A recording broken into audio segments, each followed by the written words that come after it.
আসসালামু আলাইকুম। আশা করি সবাই ভালো আছেন। আজ আমরা রান্না করব নতুন একটা জিনিস, যেটা কেউ খেয়েছেন কেউ খান নাই। গমের ভাত। অনেকে যাও বলে বা ক্ষীর বলে, যে যেটা বলে।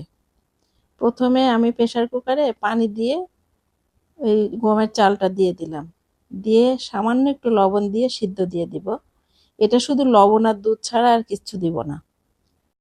এখন প্রেসার কুকারের ঢাকনাটা আটকে দিয়ে আমি চুলায় বসিয়ে দিব। তারপরে 4টা শীষ উঠলে আমি নামিয়ে ফেলবো। এরপরে আরেক চুলায় আমি দুধ বসিয়ে দিব, এটাও দেখাবো। এখন আমি আরেকটা পাতিলে 2 লিটার দুধ দিয়ে দিব, দিয়ে দুধটা বলক আসা পর্যন্ত অপেক্ষা করব। আর প্রেসার কুকারে চালটা সিদ্ধ হয়ে গেলে তারপরে এই দুধের মধ্যে ঢেলে দিব। এই গমের চালটা সিদ্ধ হতে একটু সময় লাগে, এজন্য প্রেসার কুকারে দেওয়া লাগছে আমার। আর পুরোপুরি সিদ্ধ হবে না, একটু বাকিই থাকবে। তারপরে আমি এর ভিতর দিব। এই গমের ভাতটা কিন্তু সব এলাকায় খায় না, এটা কুষ্টিয়ার মানুষ বেশি খায়। এই জন্য আমি কুষ্টিয়ার থেকে নিয়ে আসছি, আমার বাড়ি কুষ্টিয়াতে, আমি ওখান থেকে নিয়ে আসছি। এটা আমাদের কাছে অনেক মজা লাগে। আর আপনারা কেউ খেয়েছেন? যারা খেয়েছেন অবশ্যই আমাকে কমেন্ট করে জানাবেন কেমন লাগে এটা খেতে। আমার কাছে তো ভীষণ মজা লাগে। দুধটা বলক এসে গিয়েছে, আর প্রেসার কুকারের চালটাও আমার সিদ্ধ হয়ে গিয়েছে।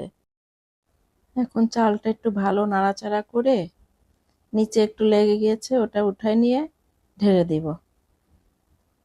কারণ নরম জিনিস তো একটু নিচে লেগেই যায়, তো পুড়ে যায় নাই। অনেকে চিন্তা করবে গমের চাল কিভাবে হয়। গমের চালটা ওই গম ভাঙানো কলেই দিলে সুন্দর চাল বের করে দেয় ওরা। আর এই ভিতরে চালটা হালকা একটু লাল লাল ভাব থাকে, যেমন লাল একটা চাল আছে ওই চালের মতো। খেতে কিন্তু ভীষণ মজা। আপনারা ইচ্ছা করলে এরকম করে ভাঙিয়ে খেয়ে দেখতে পারেন, অনেক ভালো লাগে। আর এই ভাতটা অনেকে আম দিয়ে খায়, অনেকে কলা দিয়ে খায়, যে যেটা দেখে সুবিধা মনে করে। আবার অনেকে চিনি দিয়েও খায়। যার কাছে যেটাই ভালো লাগে সে সেটা দিয়েই খায়। আমি আবার শুধু শুধু খেতেই পছন্দ করি। আমার কাছে কোনো জিনিসই ভালো লাগে না, আম কলা চিনি, শুধু শুধু খেতেও মজা লাগে। দুধের যে একটা মিষ্টি ভাব চলে আসে, এটাতেই খাওয়া যায়। গমের চালটা তো পুরোপুরি সিদ্ধ করছিলাম না, একটু একটু বাকি ছিল। এখন দুধের মধ্যে দিয়ে আর একটু পর দেখবো হাত দিয়ে কতটুকু সিদ্ধ হয়ে গিয়েছে। পুরোপুরি সিদ্ধ হলে, ঝোল অনেক বেশি আছে তো, এই ঝোলটা আরো শুকিয়ে ফেলতে হবে। একদম পাতলা করে রাখা যাবে না, আর একদম শুকিয়েও ফেলা যাবে না। একটু ঝোল ঝোল থাকতেই নামিয়ে ফেলতে হবে। আর একটু পরে নামিয়ে ফেলবো, অনেকখানি হয়ে গিয়েছে।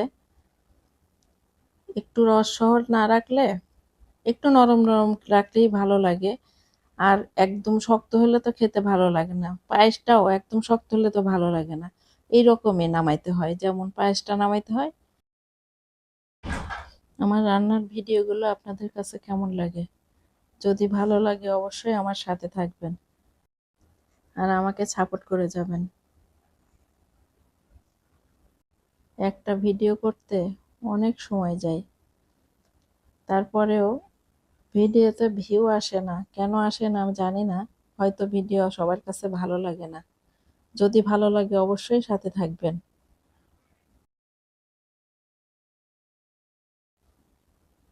আমার রান্নাটা হয়ে গিয়েছে, অনেকখানি রস টেনে নিয়েছে।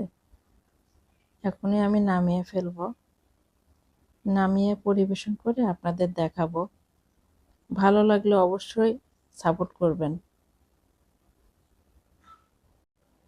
আর কারা কারা এই চালের ভাতটা খান অবশ্যই জানাবেন। অবশ্য আমাদের ওই সাইডের মানুষ বেশি খায়, আর বাকি আর কোথাকার মানুষ খান এটা আমাকে জানাবেন। আল্লাহ হাফেজ। সবাই ভালো থাকবেন, আর সবাই সবার জন্য দোয়া করবেন।